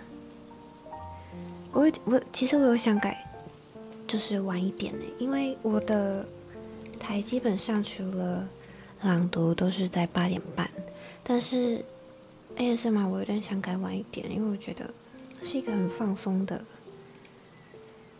就是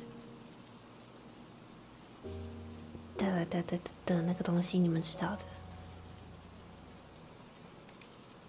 可是我怕撞Dear他的手表没写时间，笑死！我去偷看一下他推特好了，他应该发了吧？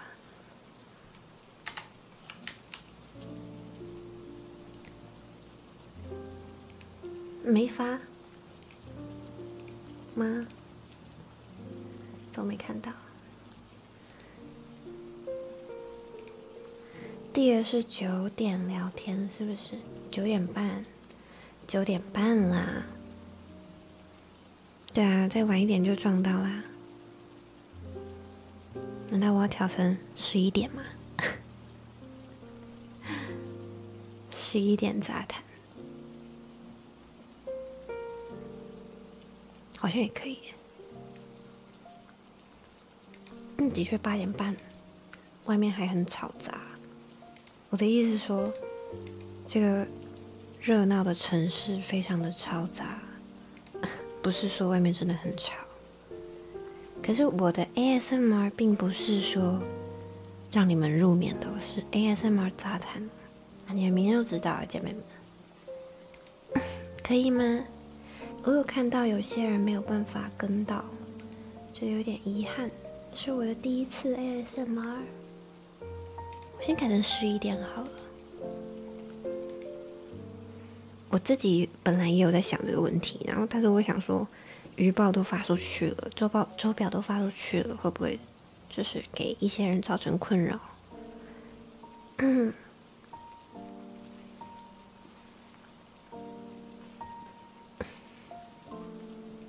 りがとうね。金墨喵，买都买。ありがとうございます。咖啡ありがとうございます。你那舔毛舔到什么时候啊？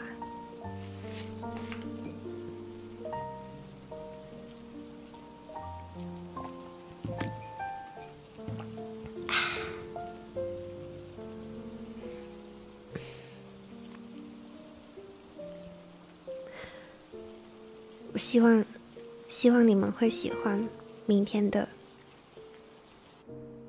ASMR 啦，真的准备很久。不过明天 ASMR 是会限哦，是会员限定，姐妹限定。如果想看的满星们可以加一下姐妹会。ありがとうね。史蒂华夫饼。你在干嘛？我那时候是不是忙？咖啡ありがとうございます。史蒂华夫饼苗 again。板板有在看吗？我不知道哎。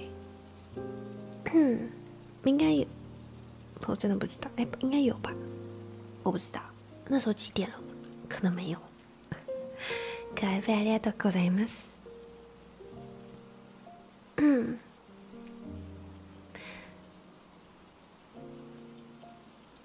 くるみ喵，早知道刚刚不睡了，居然不能补档，哭了。咖啡ありがとうございます。为什么不能补档？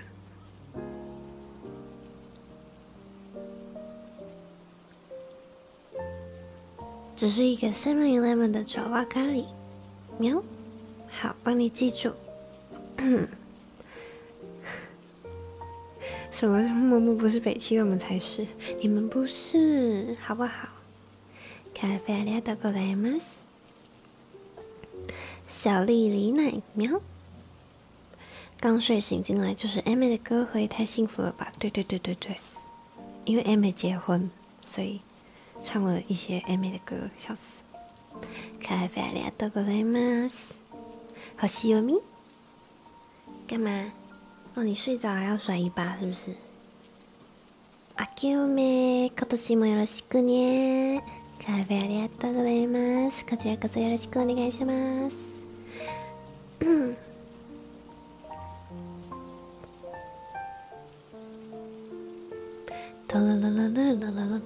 喵！再说一次，新年快乐以及早安。不管看几次都觉得默默的眼睛好漂亮，希望有天也能成为你眼底的星星。你们是啊，这个说法很浪漫，我喜欢。你们是啊。咖啡ありがとうございます。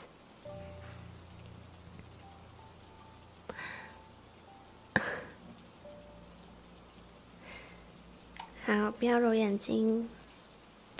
实力华夫饼苗哦，这个已经来到了昨天的 Dead by Daylight。4汤圆联动。我昨天丢的 SE 默默可以跳过不要念了。是个喝酒就乱说话的人呢。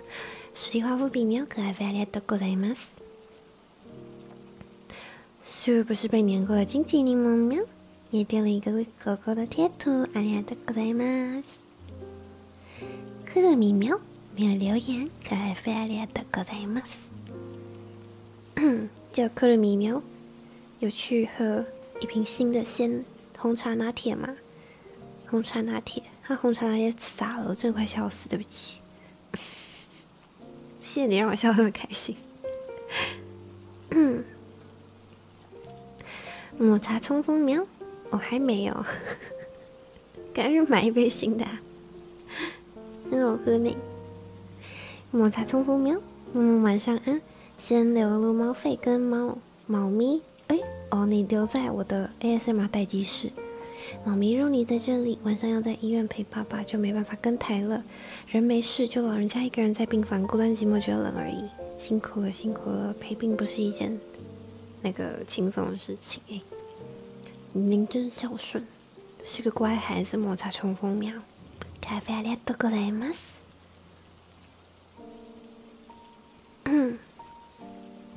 是不是被黏过？金桔柠檬喵，今天也传了一个狗狗的贴图，ありがとうございます。くるみ喵，没有留言，咖啡ありがとうございます。优卡喵，谢谢默默用心朗读，给我一个如此放松的夜晚，也让我有动力面对这礼拜的考试了。还有今天1月3号，我差点说还有今天1/3，还有今天1月3号。也是默默陪伴我们的第100天了呢！啊，真的假的？也是默默陪伴我们的第100，我为什么要念2遍？今后的日子也要加油哟！期待明天、今天问好晚上的会线 ASMR， 总之到时候见。默默辛苦了，也最棒了，晚安。默默也要好好休息，多保重身体。ありがとうございます。咖啡ありがとうございますね，优卡喵。怎么啦？你要起来是不是？你肚子那么胖，你起得来吗？啊？不要起来是不是？要贴着妈妈是不是？好。不小心把手指插到你的耳朵了，笑死。抹茶冲锋喵传了一个爱心的贴图，ありがとうございます。咖啡ありがとうございますね。抹茶冲锋喵。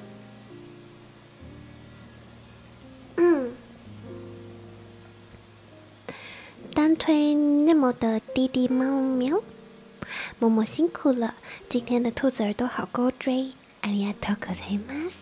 这个是正月限定，新年1月限定。对，我不小心插到他耳朵，笑死。林老师喵，谢谢兔兔默默给我满满能量，每次听着默默的声音都睡特别好。早上期末一定能取得好成绩，你不要咬妈妈的衣服。哦，这句话是我讲的。早上期末一定能取得好成绩。再次谢谢默默 ASMR， 肯定不会缺席。默默好棒好可爱，ありがとうございます。林老师喵可爱，ありがとうございます。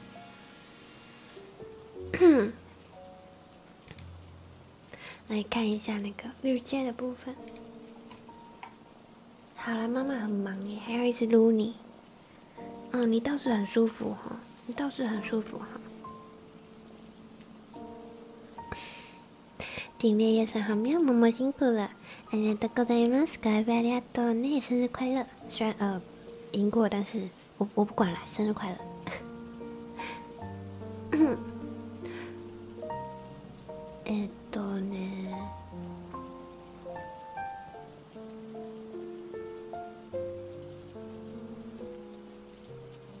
忘记我绿箭念到哪里了，我想一下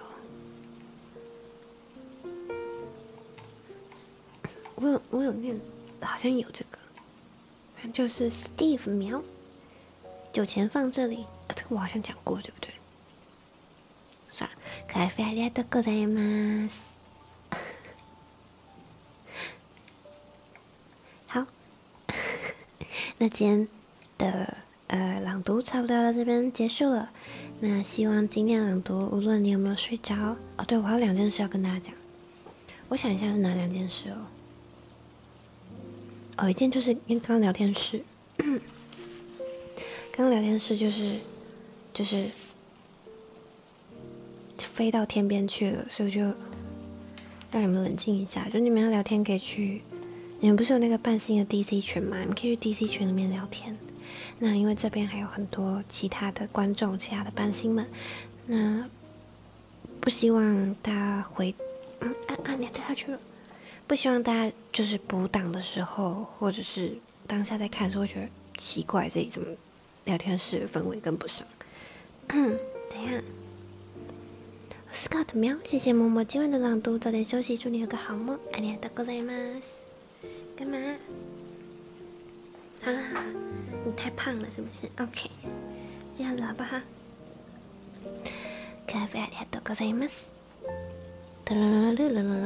喵。可愛ありがとうございます。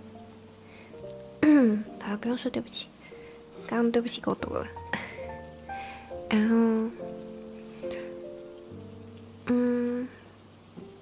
好啦，摸你啦，停一下都不行。然后，第2件事是那个，我想一下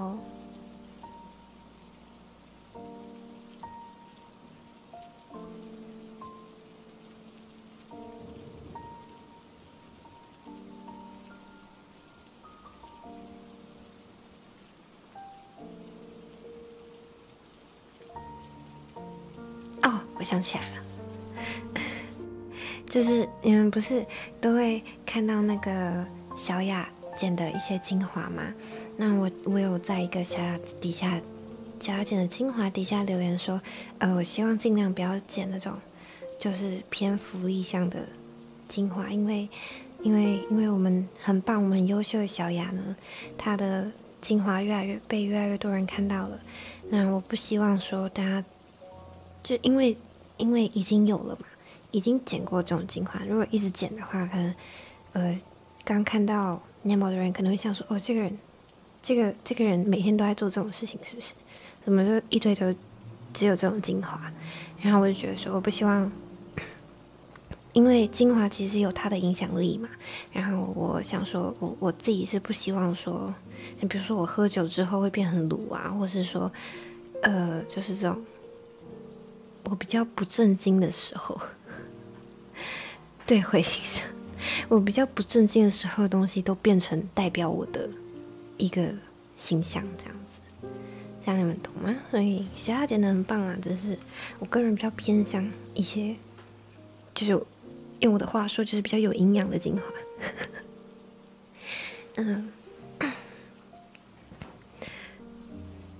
主要就是。因为我们优秀的小雅让她剪的影片有她的影响力了，所以希望可以就是一个小小的愿望啦。没营养的交给板板就好。对啊，板板那边剪又没营养，真的是。福利精华容易被别人误会，没错没错。酱油苗没错，你说的没有错。就是这样，就是这样。简单来说就是这样子。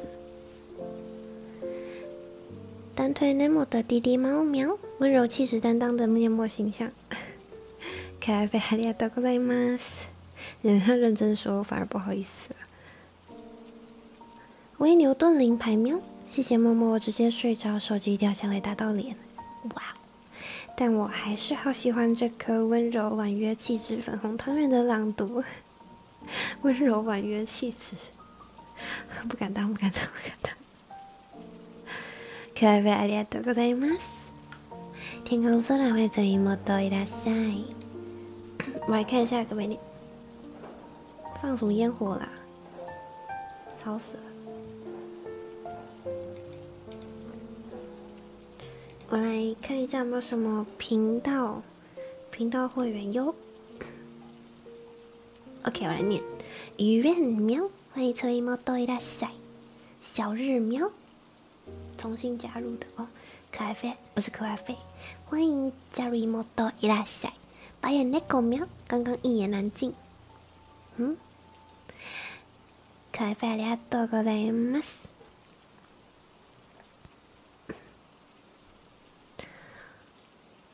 请问如果想见你们进化什么规范吗？哦，在那个春雨工作室的推特板板他们有贴二创的规则，然后剪辑的规定主要是说不要在我还在开台的时候就当下就发布你剪的那一集的精华，然后盈利的部分是可以开放的。我知道这一个默默火气很大。那爱酱不是说我脾气不好吗？爱酱不是说我脾气很差吗？没错，我脾气很差，我脾气超差，小心一点。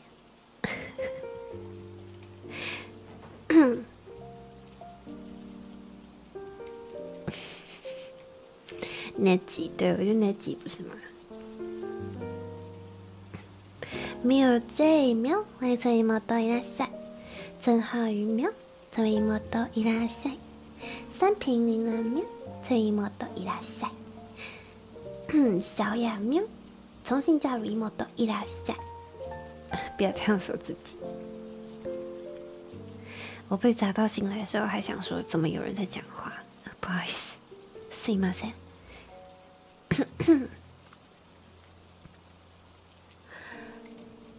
有个性的也不错，脸红什么啦？笑死！放什么烟火啊？超神能剪吗？可以啊。我有时候会 get 不到你们喜欢你们脸红的点在哪里，笑死！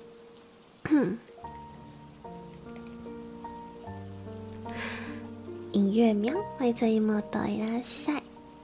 よばった猫喵。随妹いらっしゃい。BD 喵，随妹いらっしゃい。猫リン，哦，重新加入妹いらっしゃい。线线，随妹いらっしゃい。あたい喵，随妹いらっしゃい。这个不算回形象嘛，主要是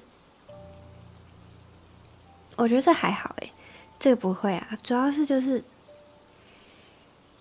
因为，哎，我不知道你们懂不懂，就是我不想说的太沉重，笑死。但是有些事情是我不喜欢被贴上标签的。没办法看了念默不脸红也奇怪，拜抹茶语录，真的吗？抹茶超久没有贴那种超厉害的聊聊语录了，我已经忘记了都。他都去低别台了吧？我不知道，我乱说的。我只想亲热一下而已。喝酒后还是不要剪这样嘛？不是，就是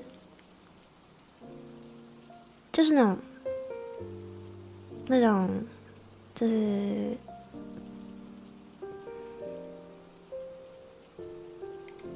就是比如说我录帽的时候，很福利向的东西，就是那种你们就有跟到的就看到就好了，不用特别就是一直剪这种东西，剪1个2个少少可以，但是一直剪，我就觉得说，比如说路人看到会想说，哦 ，Nemo 就都靠这个，怎么样，你们懂我的意思吗？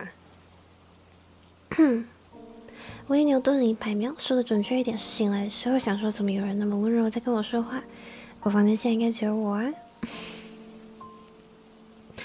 你们明天可以，不来，你们明天姐妹们记得戴耳机啊。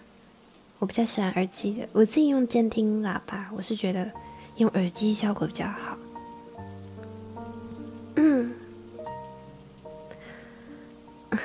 你有没有是个为人正直的人？那个默默的粉丝喵，我问你一件事哦，你是不是有一个小账叫做2轮蒂尔的粉丝？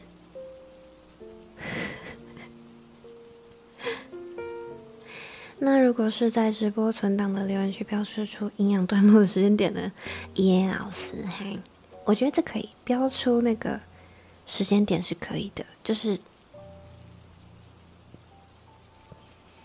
我不知道这样说你们有没有懂，不要剪太多那种精华，但是在影片底下标出时间点是可以的，这样子。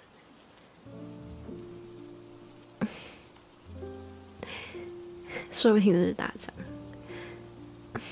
默默我误会了，什么意思？你误会什么？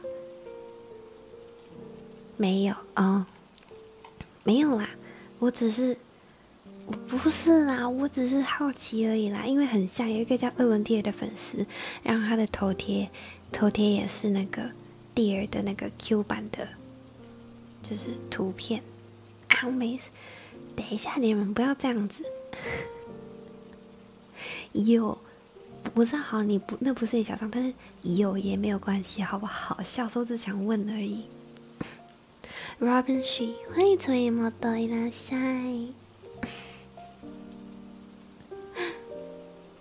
Logo。我看到一个天蛋蛋，你在吗？天蛋蛋，你还在吗？你还在吧？你喜欢我的朗读？天蛋蛋30分钟前投了一个棉花糖，说想请问一下，默默朗读会的福尔摩沙是哪一本？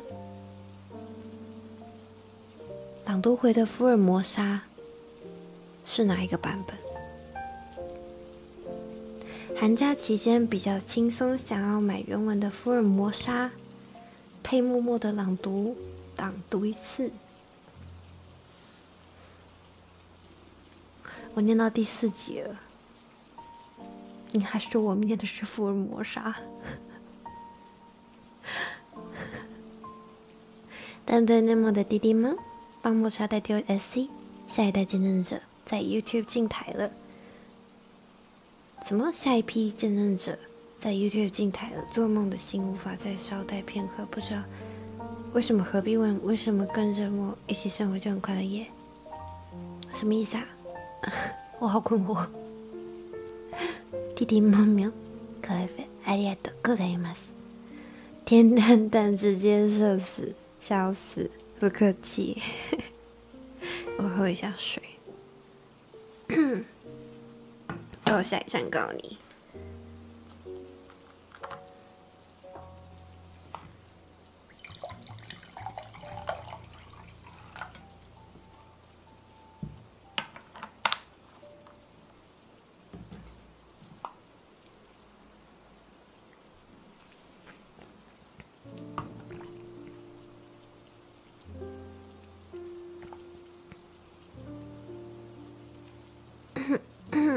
好，那今天差不多要在这边跟大家 say goodbye 了。